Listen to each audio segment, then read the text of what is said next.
everyone, I'm Megan from Crafting an MBA, and today I want to talk to you about innovation and the future of trade shows.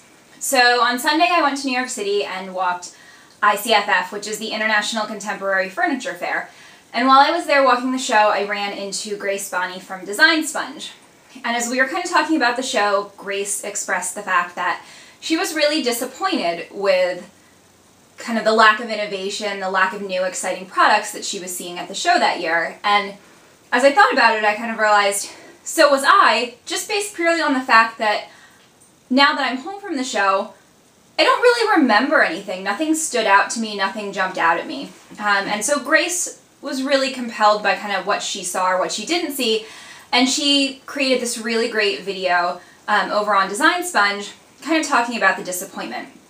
And so I actually want to kind of respond to Grace's video and talk about a couple things that I'm seeing and that I'm noticing about innovation in trade shows and the economy. So the first immediate thought that came to mind when Grace said that she was really disappointed in what she didn't see at the show was that it's economic. We're still, as much as people want to keep saying the recession's over, things are still a little bit slower, and I think the businesses that made it through the recession are feeling really kind of just grateful to be alive, and they don't really want to push the envelope. People are sticking to what's safe because what's safe is what's selling. And I have to admit that, I can be just as guilty of this as anyone. So, one of the things that's gotten my business through the last number of years are these steel and silver leaf chains that I make. I think they're great pieces, they wear beautifully, I absolutely love them, I love making them, and people love wearing them. So I don't feel bad about that. But I will be the first to tell you that there's nothing innovative about the design of them. They are just a really great staple piece. And that's become my bread and butter line. So I think when money is tight, people focus in and kind of hone in on what's selling. And I'm not saying that as a judgment. I don't think it's good or bad. I just think that's what happens. And I think that's what's happening at ICFF. And I'd like to think that in the future, people will start to be more innovative and will start to take chances again. But what's interesting is that the general thread running through a lot of the comments on Grace's post was that, the shows are dying, that there's no place for them, and that there's no place for independent designers in them because the costs are so prohibitive.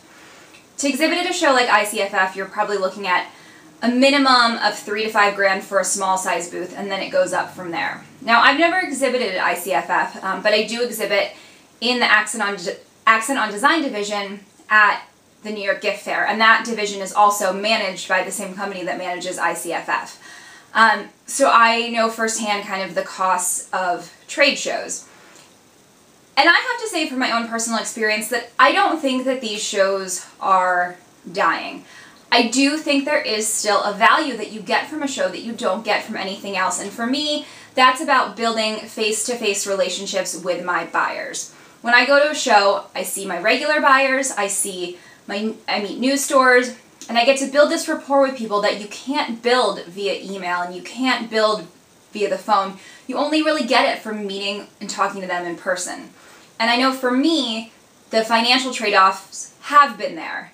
The amount that I pay to do New York Gift, and I try to keep everything as tight of a budget as possible, it does pay off. My business does make money from the sales that I generate at that show. So for me, it's totally worth it. But I think that one of the reasons, especially now that you're not seeing newer designers in these shows, is that, people ask about the ROI, the return on investment. Is there a good return on investment?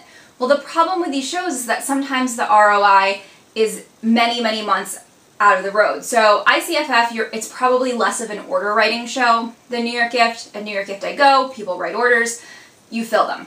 ICFF is really about the networking, the press, all those opportunities. And if you could get a great press piece from New York or from ICFF, but it's going to be 6 months down the road.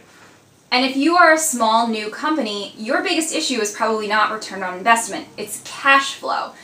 The amount of money that you have to put in up front to do a show, if you don't see that money returned quickly, that could be the end of your business. And I think that's why we're seeing kind of newer designers going for more like indie craft shows, things like that, where it's that kind of instantaneous, you go, you set up, people buy things right away, you get the money. And that might also be why you're seeing more independent designers in the design boom section at ICFF because the whole point there is instant selling. So you set up your products in the design boom section. Design boom is this idea of like design souvenirs. So you go to the show, products are under $100 and you can buy them right away. So I think that's why we might be seeing more innovative designers in there. And then the other discussion that came up was about, you know, what shows can do, what the bigger shows can do to encourage newer designers, innovation, things like that. And there's always talk about, can you do smaller booths for new designers? And I think things like that are good. I think there's potential there. But I think that it also has to do with, as some commenters in Grace's post were saying, people having a solid business plan. If you go to a show like ICFF and you don't have a production plan in place, all the press in the world isn't going to help you if you can't get your products to market. So I think that we need to do more to help people grow. And one of the things you see is that there are some more shows are doing booths for new exhibitors. People who are new to the show, their business has only been around for a couple of years, but generally the stipulation is that you can only do those for 1 to 2 shows. And this is where I think that we, in the design world, in the craft world, in all these kinds of worlds where we're trying to encourage new makers, I think this is where we fall flat. I think we do, actually, there are opportunities to showcase people who are very new. But we don't do a good enough job of transitioning those people into sort of the big booths, the big spaces, however you want to look at that. We bring people in 1 to 2 years, great, you can afford the cheap booth, but in that time, you might still not be ready to make the leap to the $5,000 booth.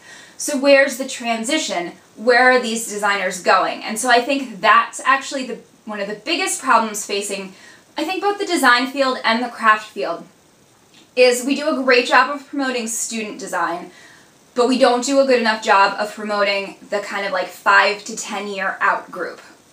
What's happening to them? And so I think that if our trade shows are really going to be successful, that we do need to see steps in place to kind of help that group, the people who, great, we are excited about their innovative design, but how can we help them actually transition that into a functioning and sustainable business? And so for me, I mean, I think that everything is cyclical. And so I do think that probably in a few years at ICFF, we'll probably start to see some new innovation again. At least that's my hope.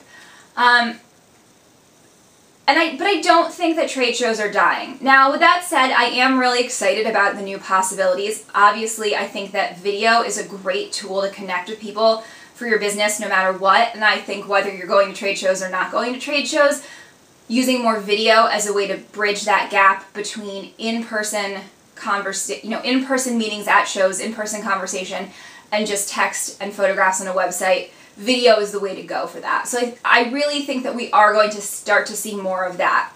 But I still think that nothing replaces the experience of seeing objects in person.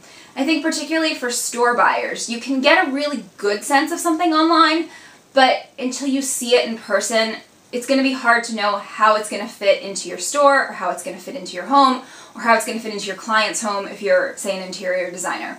So I think that trade shows aren't going to go away. I just think we have to figure out a better model. And I agree, someone made a comment about regional shows on Grace's post, and the feedback was kind of, will buyers go to those? And I think that's part of the problem. Buyers only have so much time to buy.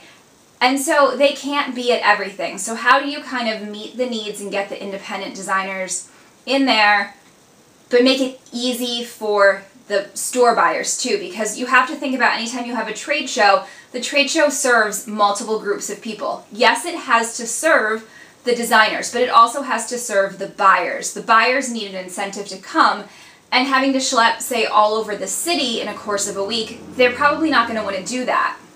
That's a lot of looking, that's a lot of things to see.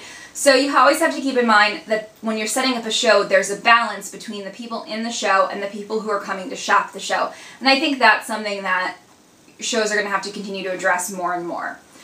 So I think that's kind of enough of my thoughts for now, and I'd really love to know your take on this. If you haven't already, go listen to kind of Grace's thoughts on ICFF, and then I'd love to hear your thoughts. What do you think we can do to promote more innovation in shows? And do you think that shows are dead, or is there still a value in those? So hopefully you guys have got some food for thought, and I'd love to hear your responses in the comments. And until next time, this is Megan Auman from Crafting an MBA. Have a great day, guys.